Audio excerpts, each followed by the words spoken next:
Hi, this is Serge Renensky in the Serge Renensky Film Academy, SR Film Academy, where I'm going to teach you to fund, shoot, and sell your film for maximum artistic and financial success. So let's get started on the filmmaking directing portion of the course. One of the most important, obviously. Your cast, and I'll go into all the detail on casting. You have financing already, and now you're getting ready to start directing. And you're trying to plan your shoot. Let's see, some of the most important aspects of directing. Obviously, you're the leader, you're the god, but you're a benevolent god, and you have to take good care of your crew and cast to manage yourself through the production. So there's got to be a certain level of, how should I say this, certain level of strength and alpha, but at the same time, you have to keep your team aboard. You're the painter. You control the paint, the quality of the paint, the types of colors, the brushes, the canvas, every aspect.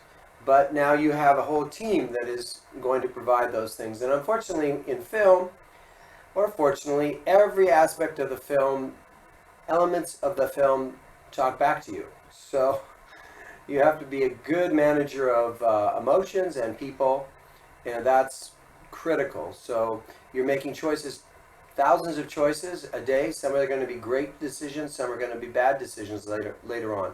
So you're going to have to really be a good manager and have a great team of loyal people around you. You don't need the whole crew to be loyal. Probably the majority of the crew will not be loyal, and the cast will not be loyal, but you need a core group. So you need 2 or 3 people that are on your team that believe in you and will go to bat for you, because it gets hairy. I'm not going to sugarcoat it. In the wee hours of the night when everybody's exhausted and freezing, depending on where you are and what kind of locations, and everybody's grumpy, you need those people that are going to be there for you, that are going to go to bat for you, and that are super loyal and your close confidants.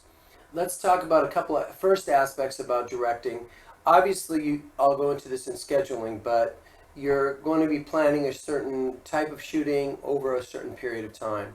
So you're going to be doing a page count, and that page count is going to be your nemesis, because you're going to be fighting constantly to stay on your page count and not go over budget.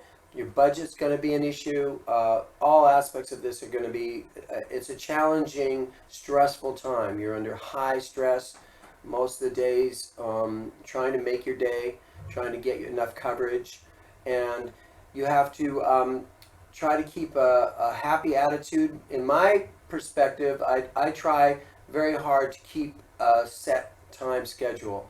So I don't want to run my crew into the ground, so I don't do like crazy, insane 18, 24-hour days and things like that. You can't sustain over any length of period of shooting if you're going to do crazy days. So I pretty much stay to what I got, and I know what I got, and I'm very prepared. And it's the 5 P's. Proper preparation prevents poor performance. So you really need to prepare really well. And you got to be able to dance with the changes, because there's going to be a lot of changes. My preparation is usually, I used to do a lot of storyboarding, and storyboarding is great for action sequences. I tend not to do as much as I used to, because I am faced with so much change and changes on a regular basis. If you're just starting out, you do want to do as much. If you need to storyboard and go page by page, really thinking about it, especially if it's an action sequence or a complex sequence, then definitely do that. But if it's just actors walking in a room, I generally don't need that kind of storyboarding, and I like to leave myself flexible. So I generally, setting up a shoot for myself on low budget, I always like to have the first couple days in a set place. I'm not running gunning, I'm not in cars, I try to have a core group of the scenes that I'm going to be doing from the film in a single place that I start off. So if a lot of that film takes place in a house, I'll try to shoot that house first and get the crew working together, and getting their timings right and their relationships correct, and getting a lot of the bulk of the actors' scenes shot off in that location.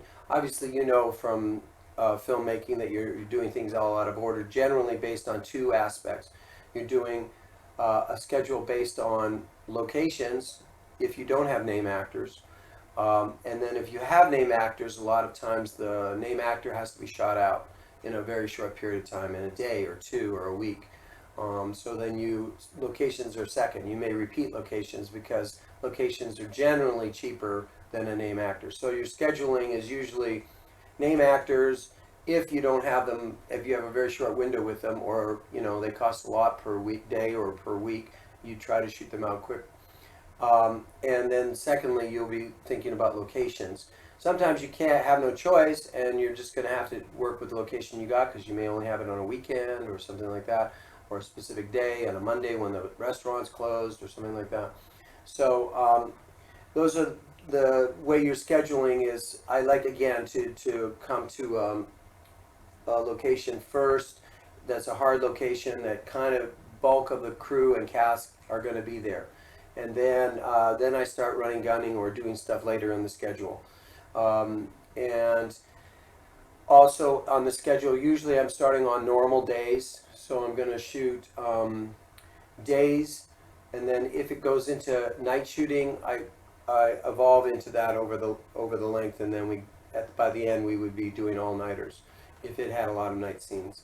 So, but I start off if they're all day scenes, and then hopefully we have a day off or 2 days off, and then we go into more late evening shooting and all-nighters. Everybody's coming to directing from a different, usually from a different spot.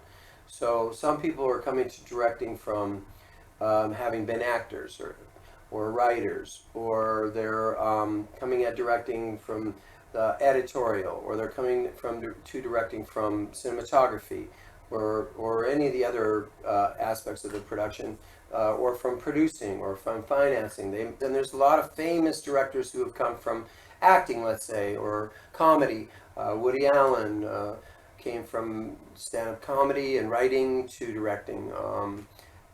Warren Beatty was an actor and then a director. Charlie Chaplin was a comedian, a performer, and a vaudevillian, pre-vaudeville, I guess. And then he went into directing. So then there's people that come in through even special effects. I think James Cameron's first jobs in the business were in special effects. Then he moved into directing. So people come from different cinematographers. Everybody that's coming into the directing role is going to bring a lot of their skills from their other earlier career. Generally, as a director, you have to know everything. Or you have to have a great team who knows more than you, and in that specific area. So you have a great cinematographer, you have a great editor.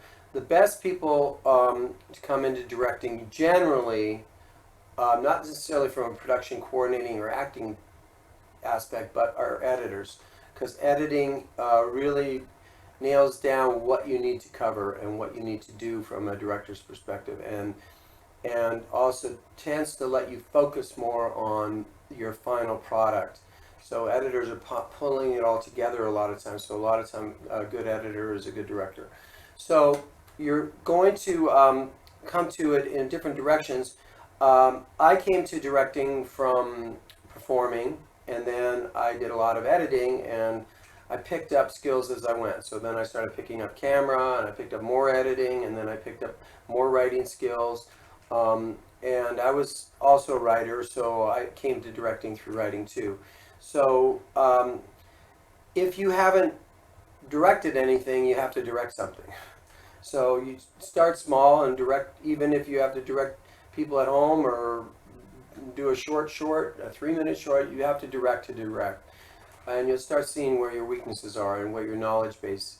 Obviously, you need to know as much about as many different subjects as you possibly can, especially in the world of acting. And we'll talk more about acting. And not all directors know a lot about acting. It's not mandatory, but it's really, really helpful. So you can tell, your voice, it's one of the techniques of your paint. So, different painters like to paint, some like to paint portraits, some like to paint landscapes, some like to paint abstract. So, these are all your tools, and you really need, since film is mostly storytelling with actors, you really should know a lot about acting. Taking as many acting classes as you can, performing in things, being an actor, trying it out and seeing what the process is.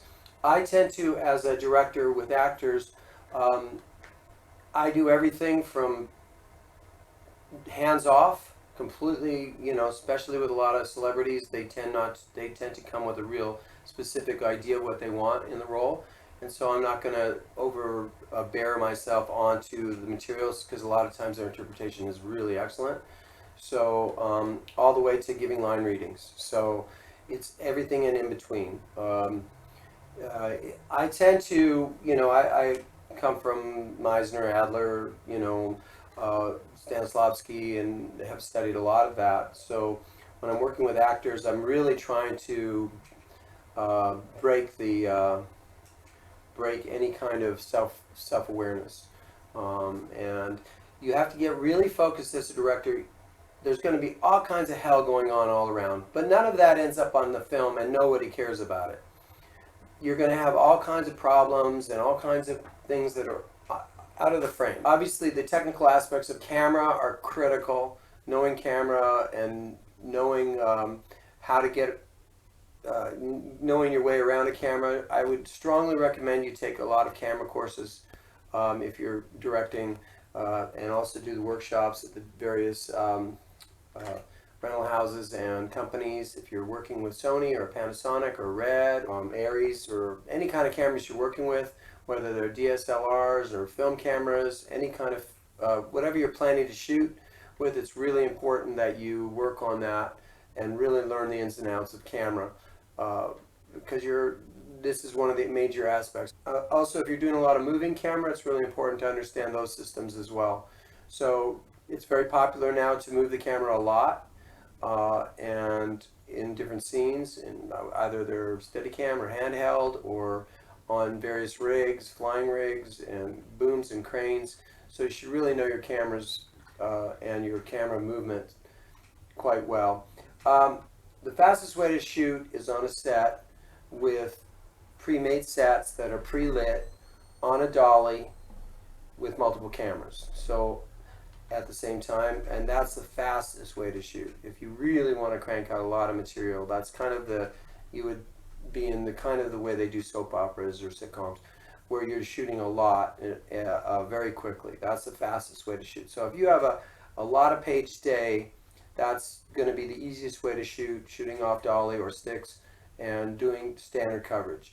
What is standard coverage? Standard coverage is just a master, mediums, and close-ups of your set. So if you have a set and you have 2 actors or 3 actors, you're going to just shoot your master, you're going to shoot a big wide one, and then you're going to go in for your various punches of your close-ups, and maybe you get mediums in there too. Also specialty shots. So if you have special insert you need to tell the story of, you're mainly gathering photos. So you're gathering the story as a director. You're gathering material to later put together. I tend to cover a ton. I cover masters, mediums, close-ups, moving camera on just each setup, and I can do it quickly, but the main thing is it allows you the flexibility. If you're not very experienced, it's going to take you longer to shoot, and the main slowdown in film is your lighting. So it depends on the DP. So if you have a director of photography and you're not the director of photography, you need somebody who can work really beautifully and fast. If it takes them a long time and you end up with mud at the end, or it's just not that great, or it's just mediocre, even though it took a long time to light because the guy is not very fast or experienced, then you're going to end up going over a lot. You need a team there of you and the DP, and being able to work quickly and thinking of shots. If you're having to work a lot on the fly, or really pre-talking the shots through with the DP on the day. A lot of things you're going to get into, obviously, in lighting. You can paint yourself in boxes, so you want to think about in your pre-walkthroughs, you want to really think about how you're lighting each setup. So if you have a lot of windows in a place, how you're going to do that, you know, because you have interior lighting versus exterior lighting, you know, what time of day are you going to expecting to be there? And so if you've got a lot of windows in a restaurant and you're shooting towards the windows and you've got actors walking in front of the windows and it's bright day outside and it's, you know, a million stops out there, it's 32 out there and you're shooting at a 4 inside, you're going to have a big problem. You know, you're either going to have to tint those windows or you're going to have to brighten it way up and make it very high key inside. So those are things you may want to rethink those shots. So you have to plan that. That's all about your planning. So you might think, okay, well, we're going to do, and we're going to just save that for one master that we're going to do later because we like the light. But in the meantime, we're going to shoot what's called inside out. So we're going to do all our close-ups, and then we're going to shoot them not against the windows, and then we're going to do a big master that's going to have some window in it, things like that. So there's a lot of those kind of logistic things that go into the technical aspect of filmmaking to speed up your day. If you're not thinking about those things, you have a problem. You're not doing your job. You have to really consider those aspects, because each one of those decisions that you make, oh, I want to do this close-up and I want the background to have that against the window. And well, that's a whole lighting setup that could take 40 minutes. And so you're like, oh, okay, well, or if they haven't pre-tinted the windows, you know, you might have to bring them down 3 stops and things like that. So there's all those kinds of aspects of production if you're on live locations, and you haven't pre-lit. So showing up on the day and just hoping to get shots off right away, you have to plan it out. So it's all about, like I said, the 5 Ps, preparing, making preparation. Okay, so when you're directing, it's not about what's going on around. It's just about you looking at the monitor, or in the camera if you're shooting, and listening on the headphones, and hopefully you have a direct feed. You need a direct feed, and focusing on that. What am I getting, and do I like that performance, and am I happy with that performance, and do I need more, or what am I doing? Because that's what you're going to end up with. That's your final product. It doesn't have anything to do with anything else. There's no ego involved. It's not. You're going to be sitting in editing looking at that, and that's what you're going to have. So you have to really just block all that other stuff out. So when you say action, you're just super hyper focused on what's going on and all the detail that you're seeing. Okay, you're not happy with the hair. You're not happy with this. You're happy with the performance. You're not getting something that you feel should be in this scene that you expected in this scene. The actor's doing something that you don't like or you're not happy with. So now here's another thing. So now you're getting a performance, or you're getting something there that's not making you happy with the actor. Okay, so what do you do? What do you do in a situation where you're really not happy with the performance you're getting? Okay, if you're coming in from an actor's perspective, actors are there's what they call the crazy squirrel theory. And the crazy squirrel theory is you're trying to draw out certain emotional life of an actor and get a performance you want, and that emotional life does not respond well to direct light. Okay, and so the squirrel theory is the wild squirrel theory is if you want a squirrel to eat out of your hand, you can't yell at the squirrel, "Eat out of my hand." You have to put food down and walk away and watch, and maybe it'll come down and get the seeds or whatever, and then you move yourself a little closer, and then you do it again, moving a little closer and a little closer and a little closer. Eventually, if you're very, very still, you can get the wild squirrel to eat out of your hand. Okay, the wild squirrel is the emotional life of the actor, and it could be the thing that you're trying to get.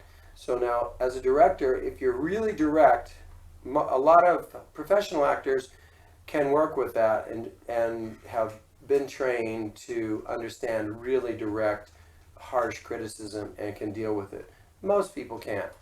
Most middle, working actors, that's tough. They're not used to that kind of, and so their emotional life gets shut down. So you don't want to do that. You want to, it's almost like a deflection. They shouldn't even sometimes know the cameras are rolling in that way. You can bark all you want. You're not going to get a the performance you necessarily want. So you can encourage them. You can use, if you're really good and you've been in a lot of acting classes, you can use acting language. But oftentimes you may be working on a set with 20 different actors with 20 different styles and education in acting.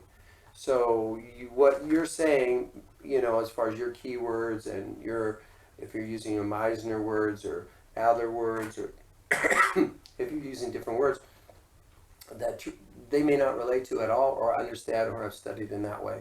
Depending on what the issue is, generally it's your fault if you're not getting your performance that you want. So you have to figure out how to work with that actor. It's your fault if they're not delivering the performance you want. It's not their fault. So you have to think about it that way. Okay, why am I'm not doing something right with them. I'm not connecting with them in the right way. I'm not finding the right triggers with them. So I have to, figure out what it is that I'm doing wrong. The way you place the camera and the eye lines you give them. Okay, let's just talk about a general setup. So you shot two people talking in a room at a table. So you have them talking. You do the kind of a loose, really wide master. Got the whole room and even all extra everywhere space. And then you're coming in closer. You do a medium, so it's just the two of them. And then you may do two different angles. Okay, so you're doing the close-up on this side and this side. Now, you can ask yourself, well, do I want to do over the shoulder where their head is in the frame on their close-up and that. You can do over the shoulder, or you can do clean where it's just their close-up and no up them. The nice thing, they're both fine.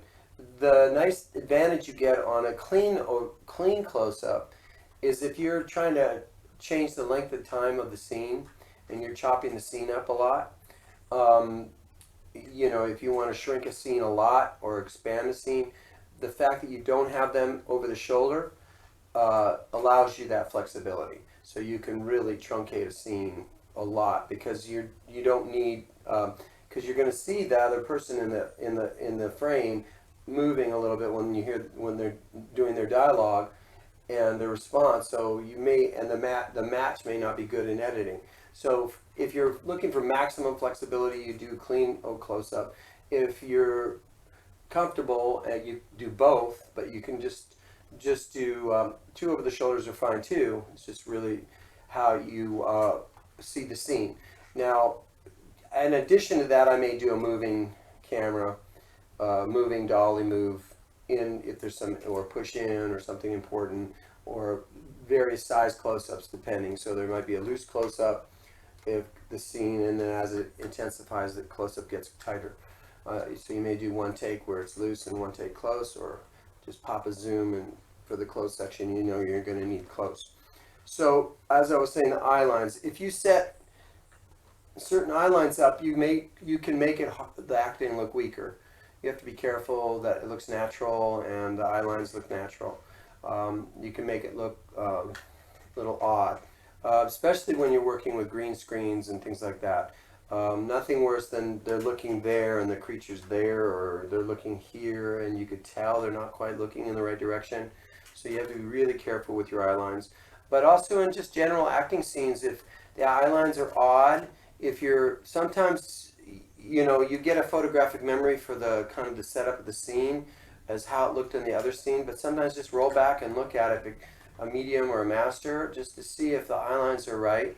Because especially if you have an uppy-downy thing where she's sitting in a chair and he's standing, and you have her looking up and it looks like she's looking too high, or maybe you need to be lower so she's looking at the right eye line. You have to just be careful about that, because you can create a feeling of self-awareness that the actor's senses breaking the fourth wall, not in a good way.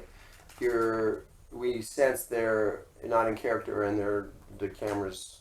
we're a camera and we're in a movie. It just has that feeling to it. When I'm scheduling my days, I know certain types of shooting are going to take longer. Like I said, the easiest stuff to do is on dolly or sticks in a sound stage with controlled lighting and sets. Okay, so you're going to be able to move fairly quickly.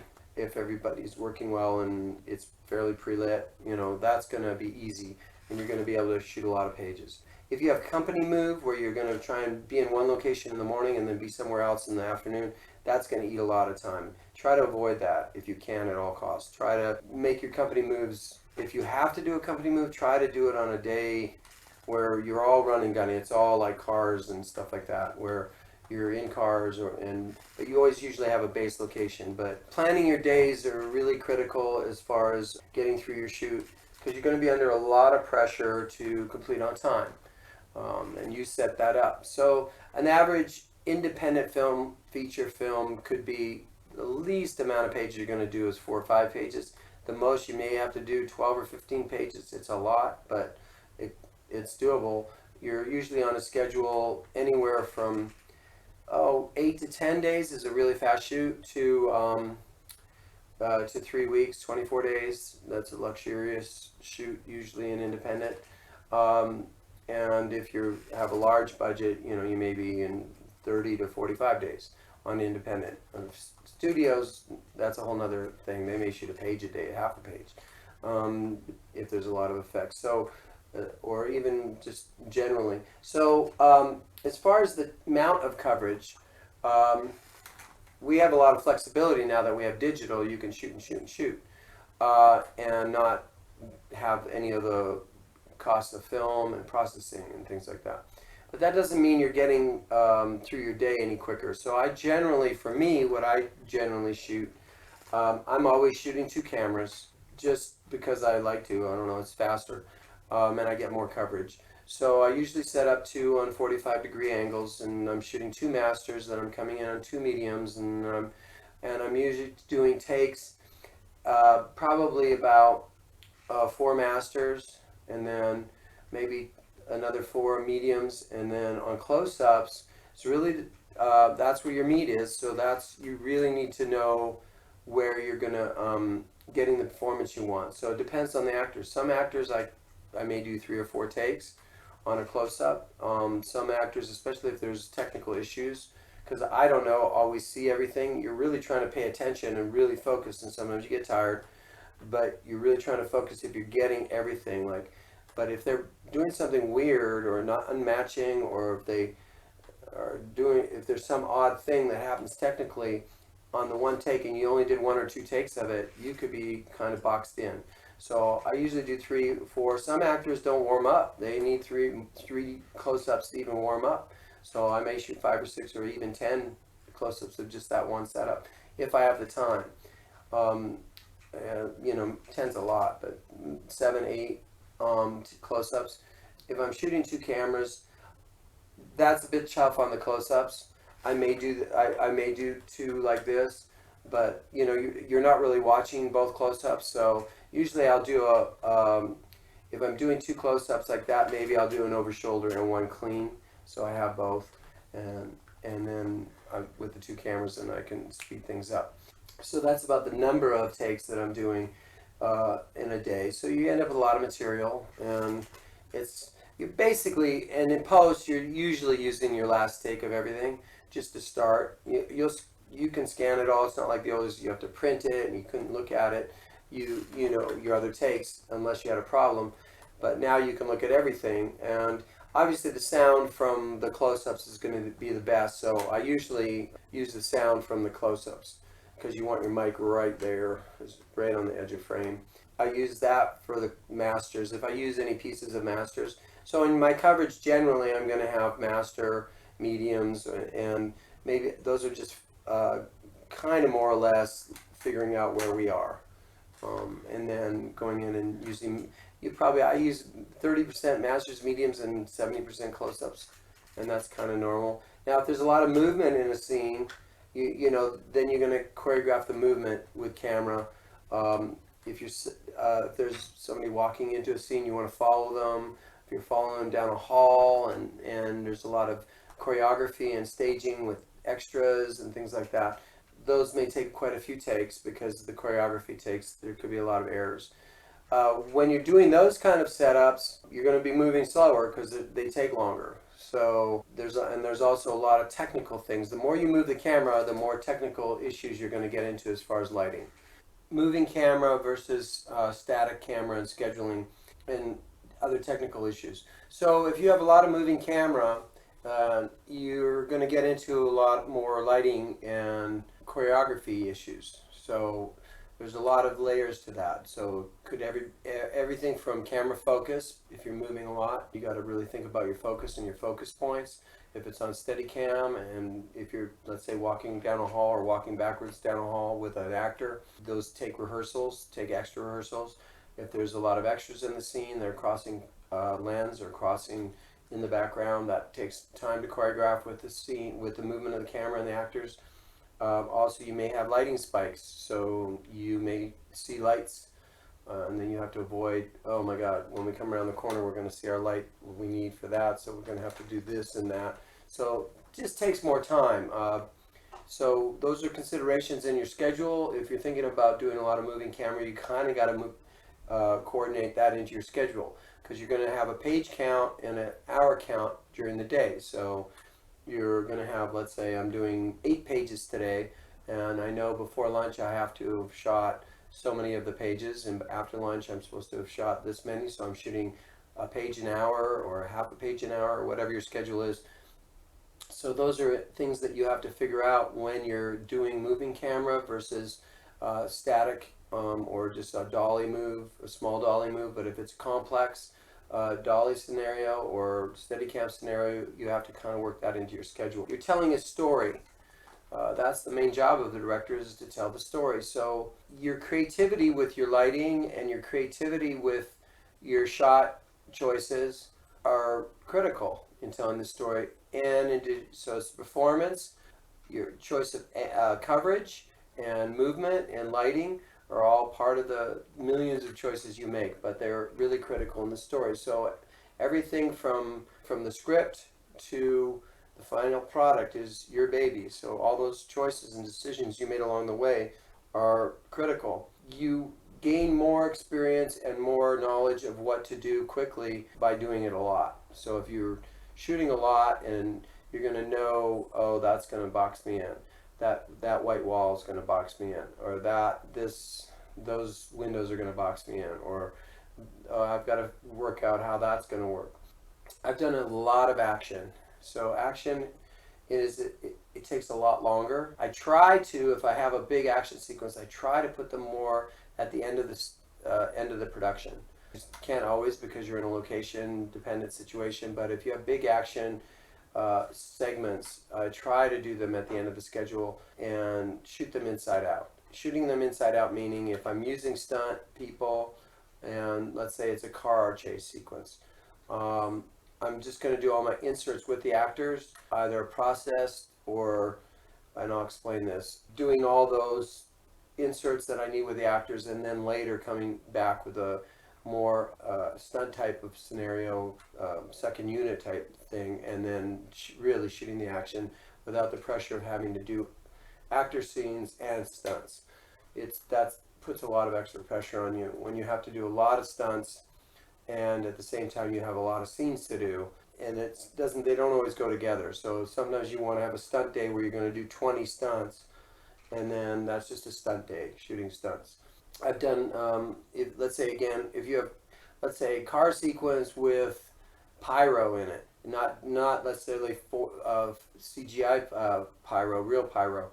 That's a day. That's a lot. You know, you're going to have to do a lot of insert cameras and small setups of wheel cams and hood mounts and drive-bys and a lot of stunt choreography with vehicles moving, and that has to be rehearsed, and each setup, and on those days you may have, sometimes I have 8 to 10 cameras rolling on just one setup. So more cameras better, less cameras not so good.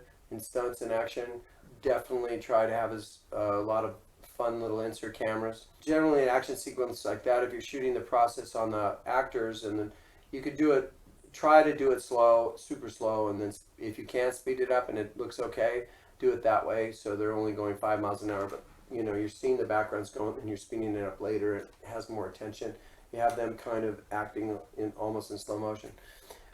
Things like that, those are just little tricks, but you can do all kinds of things like that. If you're doing process, there's a few different ways you can do process. It's easy to do late night or dusk, where the car's not moving and you're moving camera around because you're not really clear on the backgrounds if it's darker. If it's bright day and you have to do your backgrounds, you can consider green screen, and throwing those in if you're doing a lot of shaking and a lot of movement like that. Obviously, the girls have a lot of frilly hair. The green screen may not be great, but if it's a lot of action, it might work. Obviously, in low budget, putting your actors in moving cars is really, really scary. So you want to try to not do that. So many liability issues there, and that can be really scary. It doesn't sound like it would be that, but it can be. Because you're, especially on low budget, if you're out in traffic and not with full lockdown with cops, and you don't have a budget for all that, and you're trying to do stuff with cars, even in remote areas, that's kind of scary. You're high liability there. You are, as a filmmaker, completely on the hook if anything goes wrong. So I tend not to like to have actors around, and I tend to like to do lockdown as much as possible when I'm dealing with cars, because if you have an actor driving and doing a scene, and that actor screws up and crashes, you're in big trouble. So I'll talk more about that in safety and insurance, but you have to be super careful. You don't want to get into a situation where you're shut down, or somebody gets hurt, because a lot of times actors in the moment, they may not be focusing on driving too well when they're trying to do a scene. So having an actor driving in a car, acting at the same time, and you're the filmmaker, and it's your production, wow, that's very dangerous.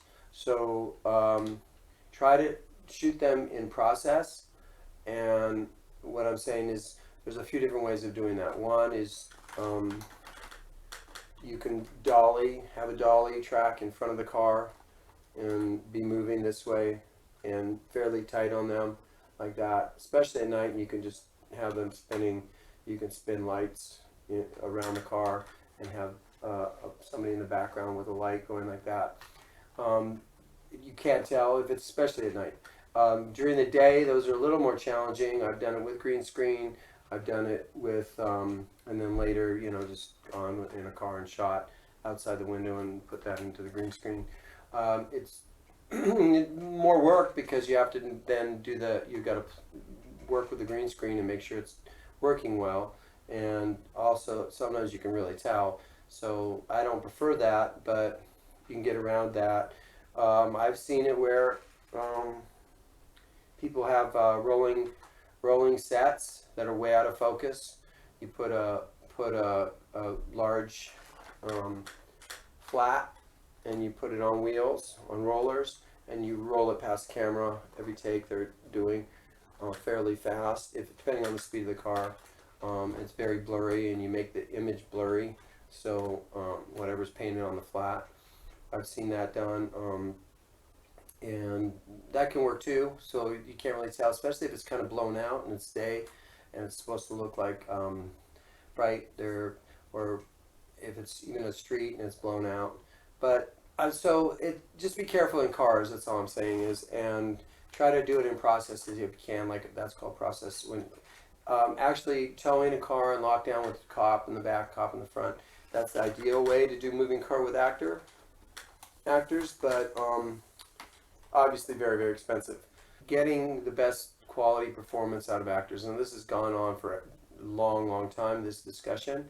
Some directors love to rehearse, some hate rehearsing or don't care to rehearse. They want it to be spontaneous. I tend to like to rehearse as much as I have actors available, so they feel more comfortable, I feel more comfortable. We also have more choices that we may have worked on in rehearsal, and also it takes the curse off a lot of times if you're working with actors that are not as experienced. And also drawing a performance out. If you're putting a lot of pressure on somebody and really focusing on them, a lot of times that will cause them, like I said in the Wild Squirrel, to withdrawal, and that's the opposite of what you usually want. You want their emotional life right on the sleeve, so you can see it. And that includes up to crying in a scene. Culturally, it's easier for girls generally to cry than guys. I usually use a technique when I'm talking to actors about if it's a very emotional scene and they have to cry. They're having done those scenes personally, had to do those in film. I take a very dark part of my life and I focus on it, and then I just keep revisiting that in a different perspective. So it's like looking at a jewel. So if I just example, I'm thinking about a funeral, and that makes me cry. So or makes me very emotional, and then I'll maybe use one part of that experience and think about that for a while, and that'll get my emotional life up to 100, and then boom, it's super easy to cry, or let go. And then it's very difficult a lot of times for a director who doesn't have a lot of experience to pace up an actor to get them to what's called a lather. So they have to be warm. You have to warm them up. It's like warming up an athlete. So a lot of times warming up their emotional life in the day. They have a lot of heavy scenes to do. They need to be warmed up, so they have to get to that point. So maybe you need to rehearse the scene a few times more than you would another with the blocking and everything. Now they may have their own way of working, so some of the things you may be doing are interfering with them. So you just have to kind of play that by ear and ask them if I'm interfering or helping to get them to that point of maximum amount of emotion. What generally, so there you're looking at the object and the stress point from different aspects. So that's how you're revisiting and refreshing it each time in your mind to come to that high emotional level and keeping it there. If you're going to do a lot of emotional scenes, don't do them around lunch in any way. Don't do them before lunch, and don't do them after lunch. Do them generally in the meat of the day, is my opinion. Why? Because crew's getting antsy and hungry for lunch. They want a break, and your actor is now feeling the pressure of, oh gosh, am I gonna have a problem? We're coming up on lunch, and the crew wants to leave. They start getting guilty, you know. And then right after lunch, everybody's kind of out of it, and they're not in the meat of it yet. It takes them a long time to gear up and gin up to get going, because their blood sugar is dealing with they're dealing with the food, right? And so they're all sleepy, and they have the afternoon siesta. So I wouldn't do it first in the day either, because that's just a lot to come. You're just coming out of makeup. Now you got to start this high emotional scene. And I wouldn't do it late in the day, because now people are tired and they want to go, and it's late and things like that. I mean, so if you're planning your scheduling, I would do it either mid-morning or mid-afternoon, after an hour, at least an hour after lunch, for heavy scenes like that. And you don't need to be high pressured on actors in masters. Avoid that if you can. You don't need to. Let them run it out. Use it as a rehearsal. Use the master as a rehearsal. And a lot of very celebrity actors and very experienced actors don't give you everything on a master. They know there's a lot of camera movement going on. They're not in close, and they'll do like especially if they know they got to put out a lot in that scene, they will go slow. Some don't think that they have a overflowing wealth of emotion, so they don't feel that there's ever going to be a run out of it. But they may bore. Some feel that they may bore on the scene, or they may be tired of the scene by the time the close-ups come around. So a lot of them, I don't put a lot of pressure on the close-ups for performance. I mean, on the masters, I do on the close-ups. That's my money. So I know that, like I said before, 30% of my shoot, I'm going to be on masters or medium masters, and 70% is going to be the close-ups. So generally, and most of my audio is coming from the close-ups, which is the most critical. So I wait until the close-ups to apply any real pressure, as far as not pressure but performance, my performance. Now here's a funny thing. Happy accidents and being wrong. Okay, I'd say about 80% of the time I'm dead on. I'm right. And I can hear my off camera in post. I hear me talking or giving a direction, and then I see the change in the performance, and it's a dramatic change, and it's in the right direction, and it helps the scene a lot. But 1 in 5 times I'm wrong. I'm just dead wrong, and that's why I don't push myself onto all scenarios. First, I want to see what the actor's going to bring to it, and sometimes I see what the actor brought, and it's so different than what I thought that I think it's wrong. And then in post, I'm going, oh, that's why they made that choice. Oh, that ties into the other thing. Oh, I wasn't even thinking about that it could go that way. Oh, I like that. And then I use that. And then I hear my direction on them, and they change it my way, and then they lose that, and I go, oh, my direction was wrong, just dead wrong. So it happens, So about maybe not 1 in 5, but it's a little less than that, probably 1 in 10 maybe. So that I'm wrong. So and then I just okay, so I was wrong, and I know that I have their take though. I usually let the close-ups go without any direction, or even the masters. At least let them do it a couple times just to see. Also, I take full advantage of happy accidents. If they make some kind of interesting choice that's even an accident of some kind or a slip up in dialogue, I go, oh, that was interesting. I like it.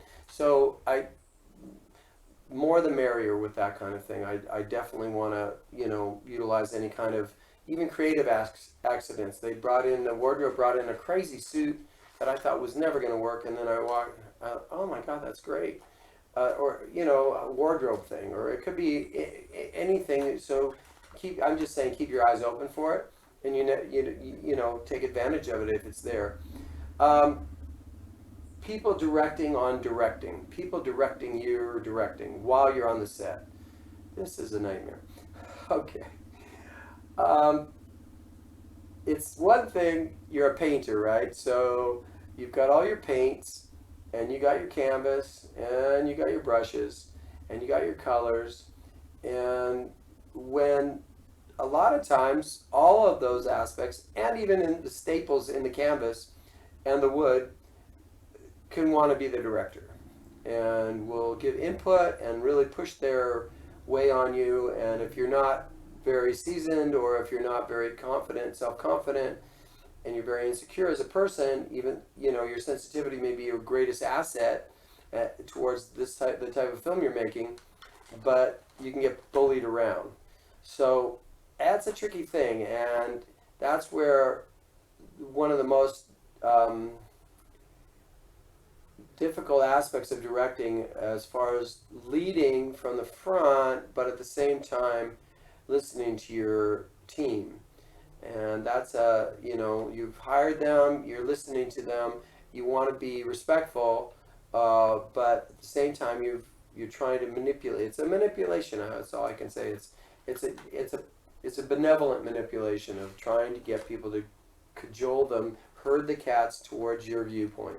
And a lot of times they're very resistant, or they're overpowering and trying to take over the set. I've had it on a few films. First-time filmmakers.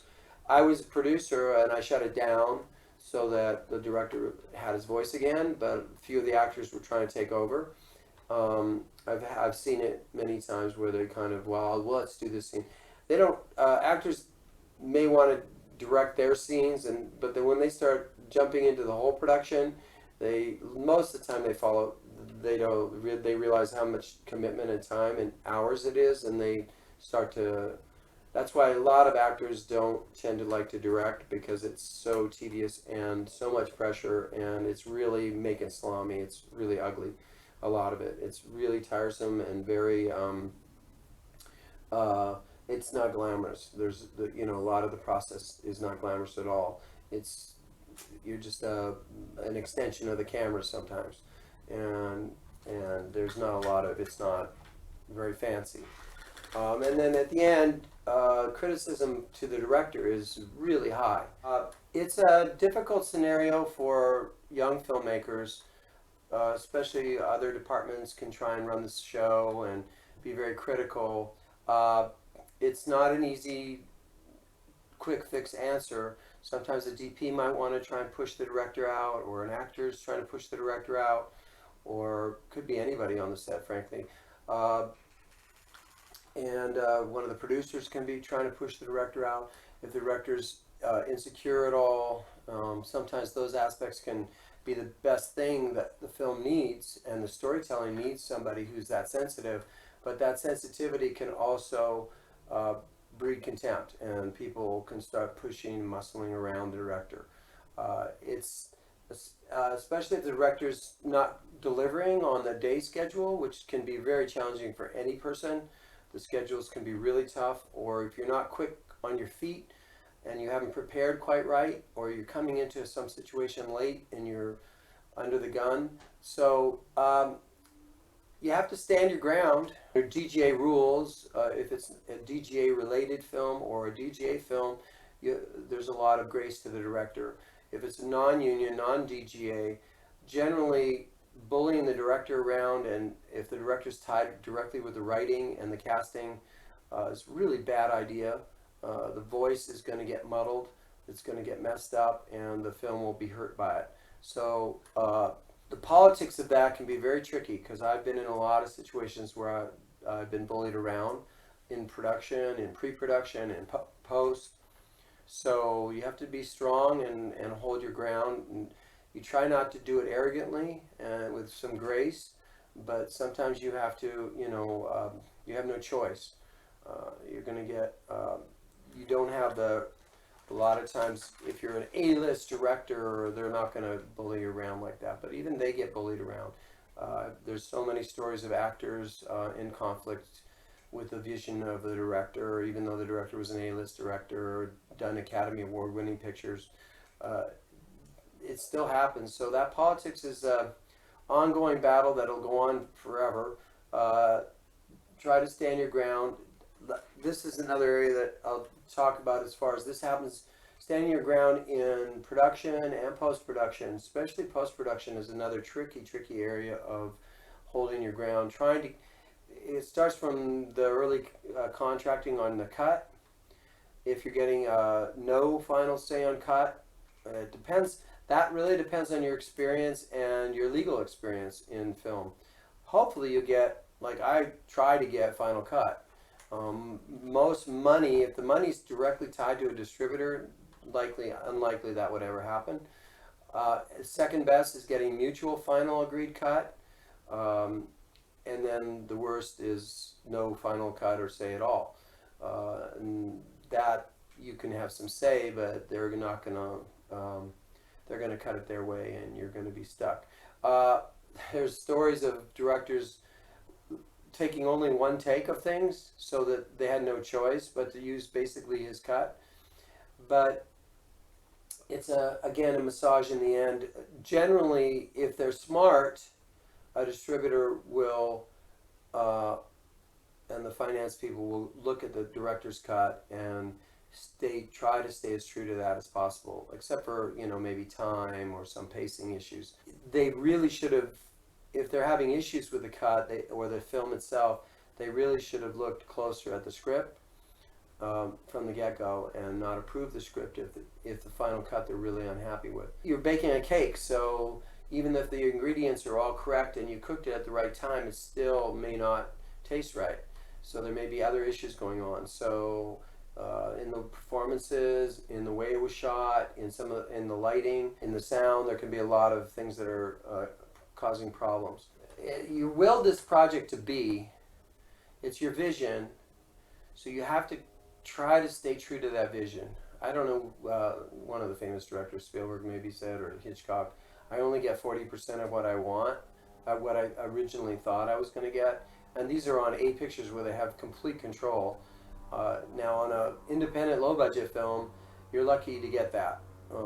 Going in, the original vision of the script, you may not even come close to that because of location issues or actor issues and things like that. You are a political animal. You have to keep the crew and cast happy enough to keep going and to be on your team and to do what you want them to do. At the same time, you're trying to keep the powers that be, the distributor maybe, the finance people, happy as well, that you're delivering well on the dailies, what you're shooting, and that you're on schedule and that you're on budget. And what they're seeing in the end product, because they're going to be looking at your dailies, they're happy with. These are all tricky political areas. You're related to your likability, your skill, your knowledge, your talent, and your ability to work with people and communicate. A lot of it is strong communication skills.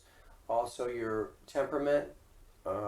If you tend to get angry really easily and you're very territorial and muscling your way or the highway, it's going to be tough in low budget to keep it together. You're going to end up running into a lot of problems. And if you're running around as the diva, it's going to be very tough because low budget isn't really about a diva. It's about getting through the shoot and getting high quality material. So a lot of your character goes into not only the creative part, but just the management part of directing. I've had so many, I can give you a million examples. On one show, it was a set we were shooting on a sound stage, and there were sets, and they built the sets, and our department painted the walls white. And I was out of town, and I came back, and the walls were all the wrong color. It was a period piece anyway, and the walls were all white, and I was like, okay, that's just going to look horrid on film. It's just going to look so. I said, look, you guys got to paint the walls a different color, and we picked out a color, and that was suitable for the time. And they were so mad at me that they had to repaint this entire set. But you know, and another one where I came in and the walls in the back were 8 feet high. Okay, well, if you know anything about camera, an 8-foot wall in the back, and there's no ceiling, this is a set, you're going to shoot off your set. There's no way not to shoot off your set.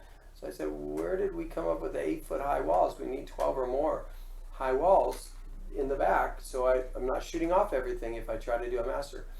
And they were really mad that they had to add 4 feet to the walls. So I mean, these are things we discussed. It doesn't mean that everybody was listening or did the proper things. The department didn't pay attention or did not know, and when we had meetings on it, or just made a mistake. It happens. You know, you try not to be arrogant about these things, but you know what you need when you need it, and otherwise you're going to be boxed in like that. I was, okay, well, now we need a ceiling. Okay, they go, ceiling? How are we going to build a ceiling? It's like, okay, well, let's go back to the 12-foot wall. There's ways of doing ceilings, obviously, but... So let's say I'm facing a very difficult actor, and I've had many situations. Most everybody I've worked with is by far amazing, very nice people, very talented, and I love them, but there's many times I've had to deal with difficult actor situations where you feel like you're just a high-priced babysitter as a director, and you're just doing everything in your power to get through. I've had that quite a few times. What do you do in those situations? Well, I rely on my support team usually. So if they have an assistant, if they're a celebrity or something like that, I let them vent. I don't take it full on. I don't know what Asian fighting technique this is, but not to make a full, let their energy go by you. Let their energy go by you. Try to stay focused where you want to go, not be constantly in a battle with them. So I do use the support teams. What do I mean by that?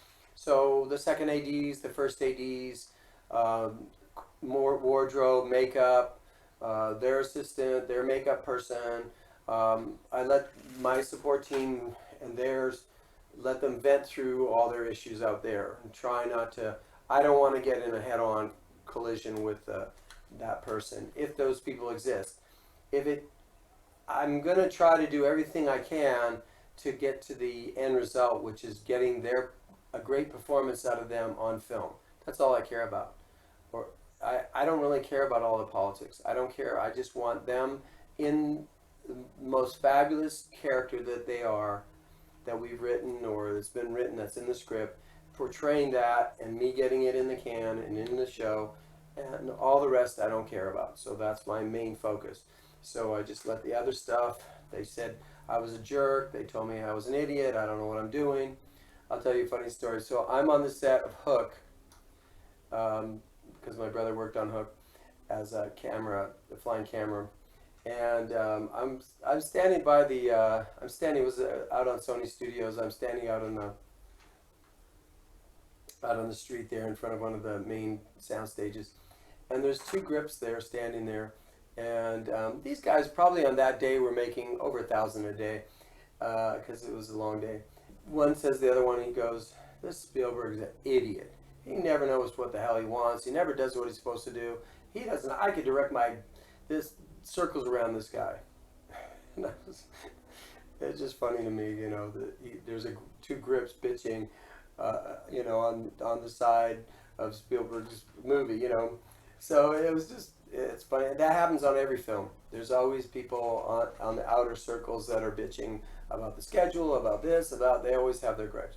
So I try not to get in the middle of it. I try to just let them vent, if it comes in and I have to deal with it, then I'll deal with it. But I'm not going to get into I'm sure when Christopher Columbus was sailing across to America, they were mutinying the whole time. So it happens on every crew, on every shoot. You're going to have back chatter. And in fact, one time the actors were on mic, and I was sitting listening like this, and we cut, and then they walked outside and they just ranted, and the mics were still hot, and they were just railing on me that I was an idiot, that this, that, and that. And I just acted like I didn't hear it. We kept moving on. I'm not going to confront it. What's the point? I got a job to do. They were doing a great job in their acting roles. We weren't getting along. Maybe I had no issue with them. So maybe they were grumpy because it was going late, or they felt they weren't getting paid enough, or they were being used too much or not enough. I don't know. So you can't keep all people, you're herding cats, so you can't keep everybody happy all the time. So you get kind of used to, you got to get thick skin about it. You can't be, as a first-time filmmaker, I was very concerned about everybody being happy and the crew being happy and everybody, being this happy thing that was going to make a happy film. Well, no. You just really got to focus on the task at hand, making sure you're getting what you need, sound-wise, picture-wise, performance-wise. That's the critical stuff. The rest has nothing to do with anything. It doesn't end up in the final product. And even, it's funny, you got to be careful. I was editing a scene that I did, and I was having a horrendous fight with wardrobe and one of the actors at the same time about something they were wearing. Wardrobe hated it, or they did this, or I can't remember. But when I would cut the scene, the wardrobe was always over to the right, and she was scowling at me. So every time I was cutting the scene, I just kept seeing, even though it's not in the frame, in my mind, I'm seeing that wardrobe scowling person. So I'm editing the scene around her scowling at me and giving me a stink eye. And then finally I'm like, wait a minute, that's not in the film. That stink eye's not, what am I doing? Why am I recutting this bit? I gotta block that. That's not in the frame. Just look at what's in the frame. Because you start thinking about all the politics around a situation, or how much you hate that actor, or this, or that, you hate the color of that, and you start changing your film and limiting your choices based on stuff that has nothing to do with anything. That's not going to end up in the end. To have gotten yourself into getting to make a film, you're obviously sold yourself well, or sold yourself to investors, and we'll talk about that on the financing side. But you've presented it, and you're talented enough to get to where you are. You've made smaller films that did really well, and so your selling ability is your communication ability, and you have to work with that and elaborate on that with your actors. So, and also other people that might be difficult. So you're gonna mirror what they're doing. So if they speak slow, you speak slow. If they speak kind of fast, you speak kind of fast. If they speak high, you speak high. You mirror a lot of what they're saying, and you're listening a lot. So you're listening and acknowledge their feelings. That's gonna dissipate a lot of that tension. So they are saying to you, "I'm really mad about this." Well, I'm sorry you're really mad about that. So explain more to me why you're mad. Like that. Those kind of acknowledging what they're saying to you, their words, so you're hearing it. Are you listening to me? Yes, I'm listening. So what? Explain to me exactly what the problem is. Okay. So what would your solution be to that? Now you may not agree with any of what they're saying, and then but you're listening, and they know you're listening. They know that you're acknowledging their feelings as legitimate or their grievance. Now, having been in a lot of Broadway shows, one of the rules we had in the Broadway show of Cats was you never want actors or crew talking to each other about problems.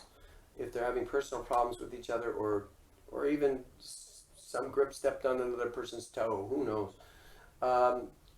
Try to bring it always. You tell them going in to the crew and the cast, talk to the production manager, or you give them people to talk to, the second AD, the production manager, person above in seniority, to discuss the issue prior. You do not want them going against each other. You don't want them, Bob to argue with Susie. You don't want them arguing directly. You want them to talk to the line producer or whoever, the production manager or the AD, and he gives his grade. Not even together. He goes off with them. They go off with them. They talk. He comes up with a ruling, a decision. It's a mediated thing, and then move on. So otherwise, you're going to get into so many little bickering fights. Don't want to do that. Choices of performance. A lot of times, an actor will have a choice that's really unusual, and that's okay. So what I do is I don't create a lot of resistance to choices that I disagree with or I find odd, because I don't know, maybe I like that choice late down the road in post. Maybe it's an interesting choice. So what I do is I just shoot it. It doesn't take very long usually. If they have a choice that they want, like I go, sometimes they even ask, do you have a different choice on this? Let's shoot it. And a lot of times I'll take the energy of a scene and I'll shoot it two ways. I may shoot it really quiet and down and really low energy, and then I may say, look, you know what, just for choice, I want to try one high energy. Couldn't we do one more energy, more intensity in the scene? And so I have choices, but if you're making a choice like that, you can't really do it if it's a really complicated scene with a lot of coverage and a lot of people. If you're doing that, it's going to take a long time. But if it's a fairly simple scene, you can do that. Or if it's just two people walk in a room and they're talking for 2 pages, you can try variations on it. And maybe the close-ups are different. The intensity in the close-up versus the masters. I mean, you try a whole nother. We're going to do one quiet. We're going to do one hot, and like that, or other coloring that you're putting to it. So that's okay.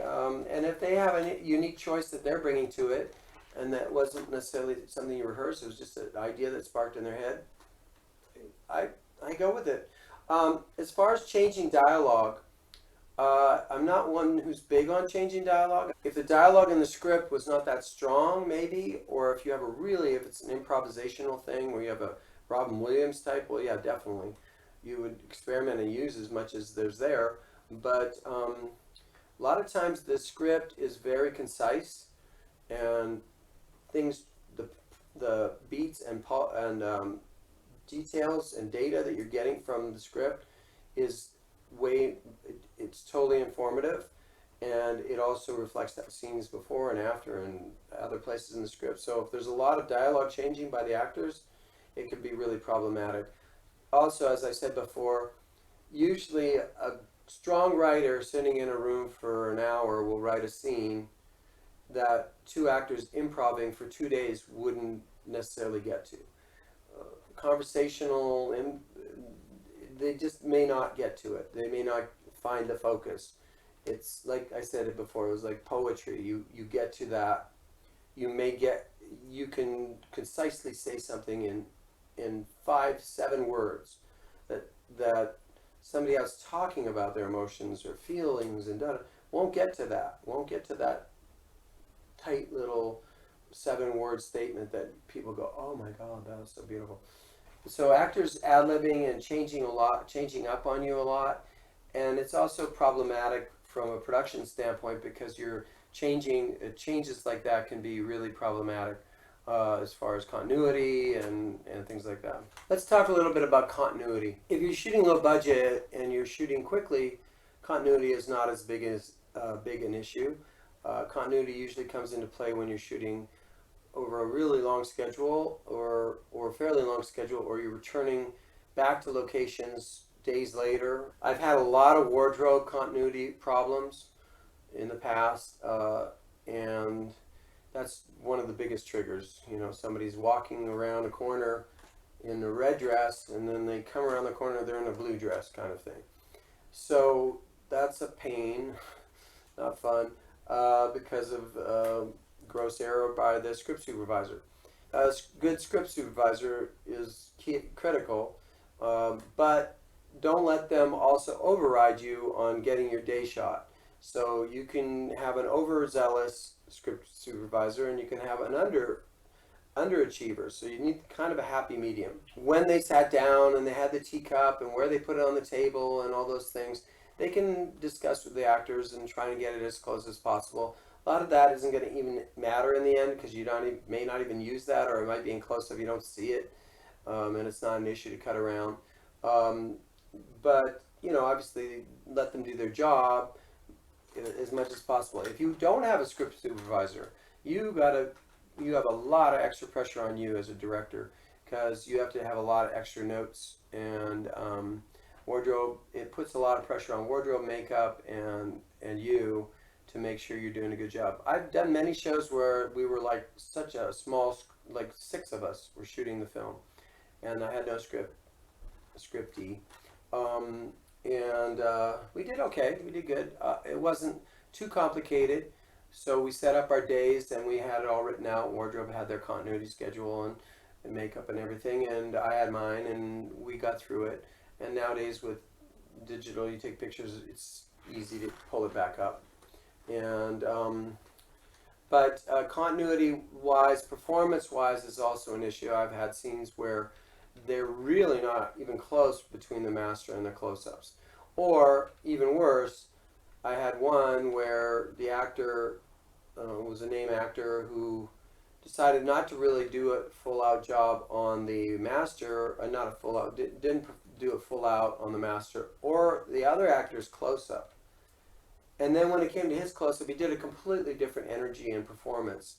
And so it created a real problem because the close-up that I shot on the other actor didn't match at all to the intensity he was putting out. So I had to go back and shoot the other actor again. So my recommendation, especially when working with name actors, is because they can be more volatile, especially in their performances from master to close-up, because they're used to that. I usually go from the master to shooting the name actor before I would go to a non-name actor. I'd go to them first because they may be, the performance may be quite different when you come on the turnaround. So generally that's kind of my rule. Other rules for continuity, obviously just smart things seem stupid but very obvious are that you should always, production keeps the wardrobe, don't let anybody take anything home, things like that, have multiples, especially if there's fighting and things of that nature. Just simple continuity to having great memories on the set. Everybody take your ginkgo biloba and your B12s and, keeping your eyes open. Just attention to detail, and again, the 5 Ps, making sure that you're well prepared. If you're shooting inside out, if you're shooting your close-ups and then going to your master, sometimes that's actually easier because you kind of know where the close-ups are. You rehearse it, and then you go in and shoot the close-ups, and then you come back to shoot the master. Why would you shoot inside out? What's the advantages? Why would you shoot an inside out? Meaning that you shoot the close-ups before you shoot a master. Well, sometimes you don't get a master. Sometimes, I'll give you an example. I needed to shoot actors walking on 3rd Street Promenade. Well, I didn't have a budget to permit and lock down 3rd Street. So I didn't do that. What did I do? I had the actors in a area that looked similar, and I had extras, just 2 extras to just kind of cross and do stuff, 3 extras, and I just shot close up, and you couldn't really, it was nondescript. It looked, there's similar buildings in the background, but it was an area of control that I had. It was like a park that was really easy to shoot in. And then I shot both the close-ups, and I did all the control and dialogue and everything. And then we just shot the rest wild. I had them walking in 3rd Street, and I was parked on a camera off one of the streets, and just had them walk through the scene without. I didn't have to control anything. They did the same scene. I didn't have to do anything. I just shot it inside out. So I had the great sound. I had the close-ups. And I had the master.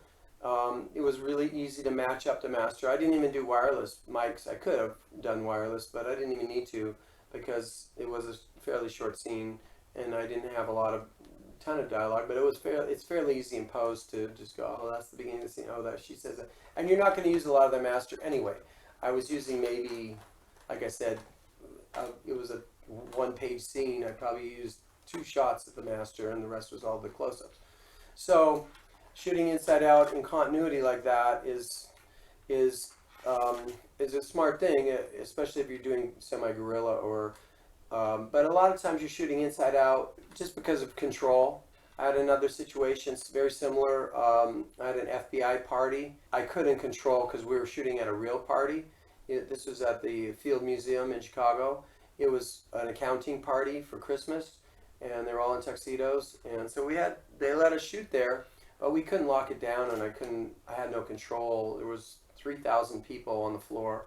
I had no control, and I couldn't say cut and go or anything. So I took my actors we were on a set also. We shot on a set, and I had a blurry Christmas light tree and a Christmas tree over here in the background for the close-ups, and I shot all those first. And then when the party came the next day, I just had them walking around, and they did the scene, and we were parked up on on the stairs, and then also on the floor, 2 cameras, and they did the scenes and walked around and did the scenes a few times. And so I got the great scene, party scene, this huge scene, and I got the great sound, and I got close-ups, and I didn't have to be in full 100% control of the set, so of this grand master party scene.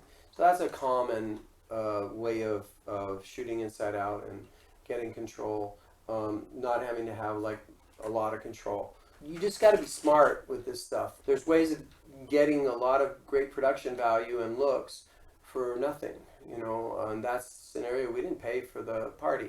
We're happy to have a crew there. They thought it was fun. We put up signs that, there's filming going on, you may be in this film. And they thought it was great. If you're shooting in the coasts, New York, LA, and a lot of Chicago, and some of the bigger cities that get a lot of filmmaking, you're going to get filmmaking resistance. So you're going to get a lot of people not wanting to do stuff for free. You're going to pay a lot of extra.